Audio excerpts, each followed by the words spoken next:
I remember this vaguely because I was about 7 years old at the time, living in our old family house in Ikeja. My room was oddly positioned. It wasn't even meant to be a bedroom, but was more like a large storage space connected to the attic. The previous occupants used it as a playroom for their children. The room had this giant wooden closet door that led into a dusty storage compartment. You had to climb a small set of wooden steps to reach it. Inside was a collection of old toys and random things we hadn't unpacked since moving in. Even as a child, I hated how far my room was from my parents' bedroom. That massive closet gave me chills. One night, after watching a Nollywood horror movie with my family, I went to bed trembling. As I lay there, I heard a faint sound, a toy rolling or falling inside the closet. My heart raced as I sprinted to my parents' room. They told me it was probably nothing and let me sleep with them. The next night, the sound returned. It was louder, like a bag of marbles crashing down. Again, I fled to my parents, and my dad, frustrated, assured me there was no one there. To prove it, he bolted my door and insisted I sleep in my room. That night, I stayed awake, my eyes glued to the closet. Then, in the moonlight, the door creaked open slowly. A shadowy figure emerged and leapt down from the closet. I screamed with every ounce of strength, sending my parents rushing upstairs. My dad ran outside, but whoever it was disappeared into the darkness. To this day, the memory of that figure, its shadowy outline illuminated by moonlight, haunts me.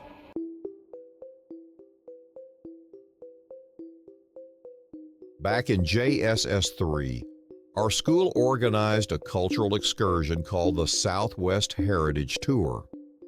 It was supposed to explore historical landmarks across the Southwest, including Olumo Rock and ancient palaces. One stop was an old colonial mansion in Abeokuta, said to be haunted by the spirits of soldiers and servants who lived there during colonial times.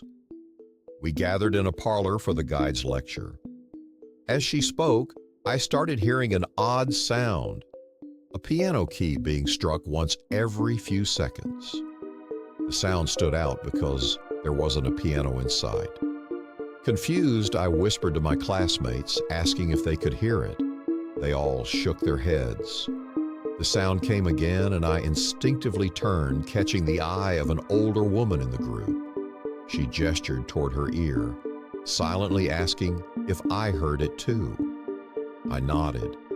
That's when the guide began sharing a story about a British officer who loved playing the piano and had died tragically in the house.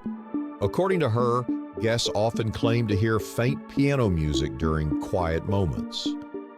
As the group left the room, I spoke to the woman. She told me she'd heard the exact same thing, but her family hadn't. To this day, I don't know if we imagined it, but the experience left me uneasy about places with such chilling histories.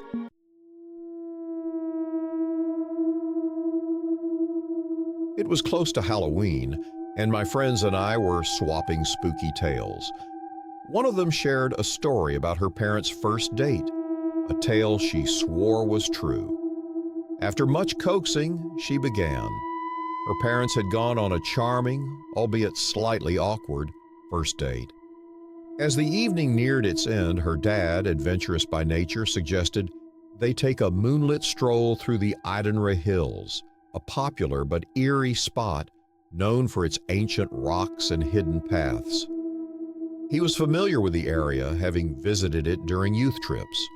They parked their car and began their hike, guided only by starlight, as the moon was a faint crescent that night. Her dad felt uneasy as they approached a particularly dense cluster of trees. The path ahead was cloaked in shadow. Though hesitant, he brushed off his anxiety and ventured further. Moments later, he felt it again, a gnawing sense that something wasn't right. Determined to shake the fear, he pressed on, but then his foot hit something soft. The darkness was too thick to make out what it was, but the unease surged back tenfold. He grabbed his date's hand and they both sprinted back to their car, refusing to look back. Years later, after they were married, they watched a televised interview with a notorious serial killer. The man described one of his closest brushes with capture. A night when he had just murdered someone in Idenray Hills and heard people approaching. He had hidden in the underbrush, frozen, as one of them accidentally stepped on the body before retreating. That story haunted them forever.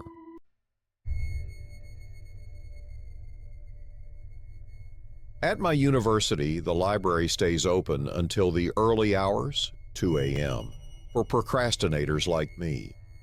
It's a modest building, with most books stored in a basement known as the Stacks. Here's the layout. The main stairs lead down to a long hallway flanked by study desks and shelves brimming with books. One night, around 11 p.m., I was in the Stacks working feverishly on a paper due at 8 a.m. There were only 2 of us left, a guy a few desks away, and me. The room was eerily quiet save for the occasional rustling of paper. Then I heard it, the unmistakable sound of pages being flipped rapidly coming from the far end of the room. I tried to ignore it, thinking someone would eventually stop, but it persisted. Frustrated, I stood up to confront the culprit. The moment I took a few steps, the noise stopped. Shrugging it off, I returned to my desk. Not long after, the noise resumed, louder this time, like someone was frantically flipping through a thick textbook. The guy nearby stood up, visibly annoyed, and started looking through the shelves. I joined him, and together, we followed the sound. It grew louder as we approached. But when we reached the spot, there was no one there. We exchanged uneasy glances. We were sure no one else had entered the room. We returned to our desks, both unsettled. Just as we sat, the noise erupted again, this time right beside the guy's chair. He grabbed his bag, muttered something about leaving, and bolted out. I didn't wait long. I was right behind him. To this day, I avoid the Stacks at night, no matter how urgent my work is.